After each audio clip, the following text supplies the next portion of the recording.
Rambo 2 First Blood. No doubt we've all played this game on our Commodore 64 in the 1980s. Today, what we're going to do is look at the secret hidden code or secret Easter egg on this game. But first of all, we'll look at the game itself, and make sure you watch this video to the very end because I have a very special message for you and you won't want to miss out on this message. The game is based on Sylvester Stallone's movie of the same name. Is the game similar to the movie? I thought I'd dig up my copy of Rambo 2 First Blood and find out. Then it hit me.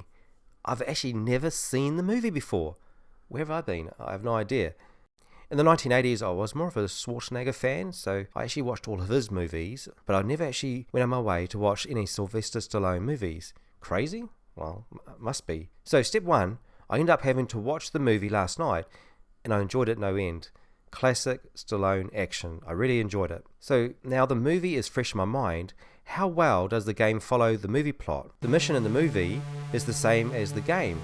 You are dropped into the wilderness of Vietnam to find evidence of POWs in a camp armed with a camera. And you are warned you must not engage the enemy. The movie, the game, exactly the same. That tactic though, in the movie lasted about 30 minutes into the movie. And that's right, John Rambo didn't engage anyone until about 30 minutes into the movie.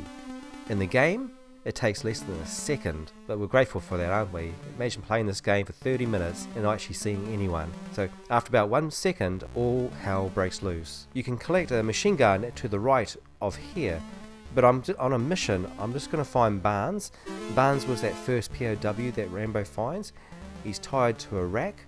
Well, technically, he finds the other POWs first in the movie, but they weren't aware of his presence, so I digress. After making it up the side of this POW camp, you can see Barnes there tied to that rack. Make sure you have your knife handy to cut him free, otherwise you end up running around past him, not actually achieving anything. After rescuing Barnes, find the helicopter in the rendezvous point. To do this, you need to head north. Now, I assume this is north. In the movie, Rambo is betrayed by Murdoch, that corrupt CIA agent who turns the helicopter around, which ends up having Rambo being captured, which is a good thing because then Rambo uttered those classic words, well, I assume they were classic because it gave me chills in the movie, "Murdoch, I'm coming to get you." And that was awesome. It was pretty tense. In the game though, you do actually get into the helicopter, and now you must head back to the camp and rescue the rest of those POWs. Other great lines I've really enjoyed in the movie was, to survive war, you must become war. And what you choose to call hell, he calls home. Awesome. When you go back to the camp, head down to the southwest corner, I assume this is southwest, to this bunker or this hut, and use your knife again to cut the ropes holding the POWs captive. I must admit, I only just worked this all out after watching the movie. It makes a lot more sense now. Now that you've rescued the POWs, or prisoners of war, you have to make it back to the helicopter safely.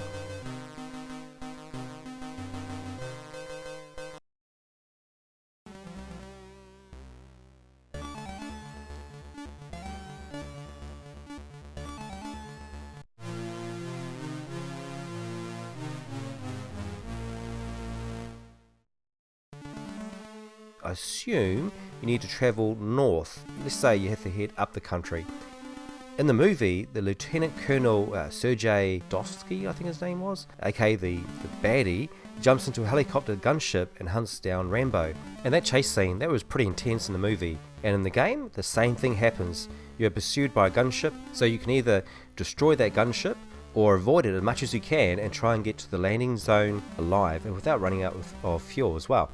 For the purpose of this demo, I'm actually using unlimited energy, unlimited fuel.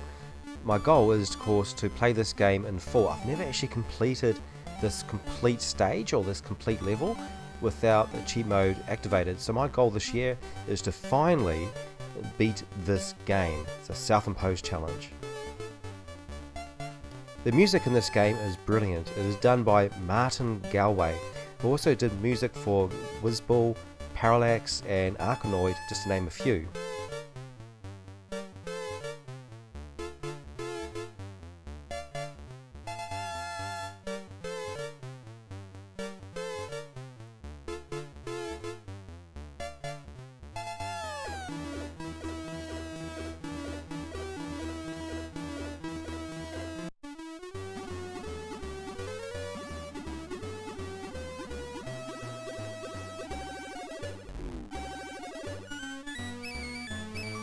Now let's get to that hidden code.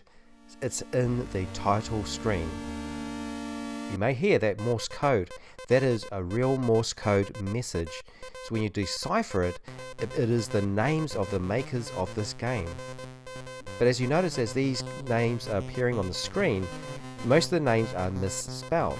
That's because the Morse code for E is 1 dot and the Morse code for I is 2 dots, and the I's in this code for this game was missing 1 dot, so all the I's became E's. So even though it does have misspellings, it's still a pretty cool little hidden Easter egg.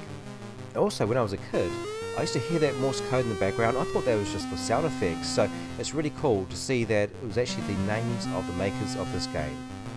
Oh, thanks for watching today's video. I thought I'd finish this video in RAMBO FIRST BLOOD II Commodore 64 game style. So thank you for watching this video, and thank you for my subscribers. I really appreciate your support, and I'll see you next time.